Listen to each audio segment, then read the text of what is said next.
کمزور ناتوان مرد عورتیں بچے جو مشرکین کے نرغے میں ہے، لا یستطیعون حیلۃ، کوئی ہیلہ ہی نہیں کر سکتے۔ ہیلہ باریک تدبیر کو کہتے ہیں جس سے مشکل حل ہو جائے۔ فقہاء نے لکھا ہے کہ ایک آدمی کو پانی سے استنجا کرنا تھا، لوگ جمع ہے، اس نے کہا دیکھو کیا ہو رہا ہے سامنے، سب لوگ ادھر متوجہ ہو گئے، یہ بیٹھ کر کے استنجا کرتے۔ فقہاء نے ایک مثال دی ہے سمجھانے کے لیے، قاعدہ یہ ہے کہ جب لوگوں کے دیکھنے کا اندیشہ ہو تو استنجا معاف ہے اور ختم ہے، اس کی کوئی ضرورت نہیں ہے۔ یہ نہیں کہ سب کے سامنے شلوار اتار کے بیٹھ جاؤ، کوئی ضرورت نہیں، بس وضو کافی ہے۔ ہیلہ اس کی جمع آتی ہے حیل۔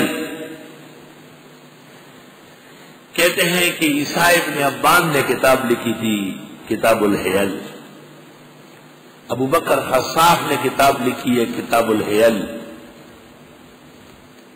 امام بخاری میں کہتے ہیں یجوز من الحیل، بعض ہیلے جائز ہے، الحرب خدعہ، بخاری حدیث لایا ہے، بعض ہیلے جائز، خذ بیدک ضغصا فاضرب به ولا تحنث۔ مسلمان مرحوم کی نمازیں جب اس کے ذمہ رہ جائے اور فدیے کی توفیق نہ ہو تو فقہاء نے تھوڑے اناج کو، تھوڑی فدیے کو بڑھانے کے لیے کہا تھا۔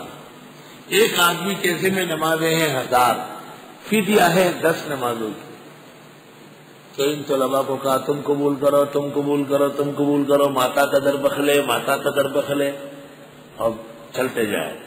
اس کو کہتے ہیں دور اسقاط، ہیلہ ہے تھوڑے کو بڑھانے کے لیے۔ فقہ میں یہ موجود ہے نور الاضاء سے لے کر فتاوی شام تک۔ یقیناً معصوم بچے کے لیے اسقاط نہیں تو ہیلہ کہاں سے آیا؟ اور مردان کے خان اور نواب کے کروڑوں کی جائیداد موجود ہے تو ہیلوں کی کیا ضرورت ہے؟ ننبیا گلی گلی دیو ملیان پلو یلارا اڑاند پکی ولی دی روح د بہارا اور درزن اخری بیوارا دورا یا معلومی کی چرد خان دے پوتی کی در غزیدلے ماتا تا در بخلے اور زمون وربانے سکر کرزوالی در امداس و ملک سے برا پاسا۔ عبداللہ رئیس اور پسے ملنڈ جوڑی کری۔ پنجپیر مولانا شیخ القرآن نے ایک کتاب لکھی ہے اور اس کا نام ہے ہیلے اسقاط کے بارے میں ہے کہ خدا شکر ہے کہ ہیلے سے ہماری جان چھوٹ گئی۔ تو یہ ان ہیلوں کے بارے میں تو صحیح ہے جو ناجائز ہے، لیکن مطلقاً ہر ہیلے کو غلط کہنا یہ کمزوری ہے، فقہ کی کمزوری ہے۔ قرآن میں بڑے ماہر ہے یہ حضرات، لیکن فقہ کی طرف توجہ کم ہے۔ شیخ القرآن نے ایک جگہ کہا ہے کہ میری دکان جو ہے توحید و سنت کی ہے، نکاح اور طلاق کی نہیں ہے، لوگ مجھ سے نکاح و طلاق نہ پوچھیں۔ سورہ بقرہ میں ایک مقام پر مولانا نے کہا ہے یہ بات درست ہے کہ ان کی جو مہارت تفسیر میں ہے وہ فقہ میں بالکل نہیں ہے، اس لیے انہوں نے جو ہیلے اسقاط کے خلاف النشاط، رسالے کا نام ہے النشاط عن حیلۃ الاسقاط۔ اس سے پہلے حضرت زنگوئی نے ایک رسالہ لکھا تھا، پھر مفتی محمد شفیع نے لکھا، پھر مولانا یوسف لدھیانوی نے لکھا۔ ہر تینوں رسالوں کے اندر فقہ تسلیم کر دیا گیا، لیکن پنجپیر مولانا کے النشاط عن حیلۃ الاسقاط میں ہیلے کا معنی غلط کیا گیا ہے۔ یہ معنی لغت میں یا شریعت میں نہیں ہے۔ پنجپیری کہتے ہیں کہ ہیلے کے معنی دھوکہ دھڑاکہ، یہ دنیا میں کہیں بھی یہ معنی نہیں ہے، ان کا خود ساخت کا معنی ہے، کم فہمی کا معنی ہے۔ ہیلے کے معنی ہے باریک تدبیر۔ قرآن پاک نے اس جگہ ہیلے کی منقبت کی ہے، لا یستطیعون حیلۃ، کہ ان ناتوانوں سے ہیلے بھی نہیں بنتا، ولا یہتدون سبیلا، اور نہ نکلنے کا کوئی راستہ پاتے ہیں۔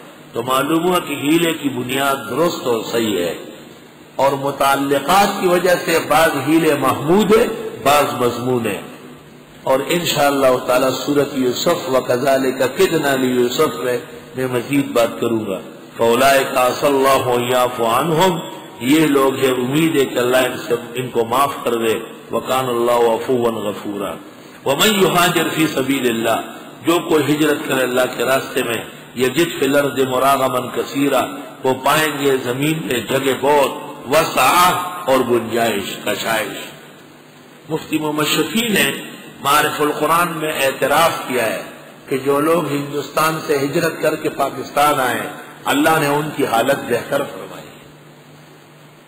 جو ہجرت کرے اللہ کے راستے میں پائے گا زمین میں مراغمن کثیرا، جگہ بہت، وسعہ اور مالی کشائش، زندگی کی فرصت.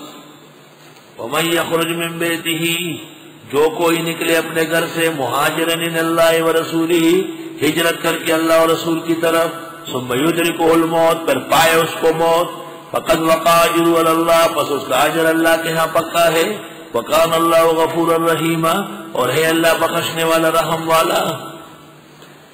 اس آیت کی شان نزول یہ ہے کہ حضرت زمرہ ابن قیس رضی اللہ عنہ مکہ مکرمہ میں بہت بیمار تھے.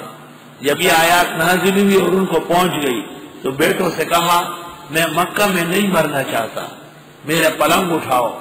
بیٹوں نے پلنگ اٹھایا، مکے سے باہر نکلا، مدینے کے راستے میں انتقال ہو گیا. فقط بقا اجر علی اللہ وکان اللہ غفورا رحیما.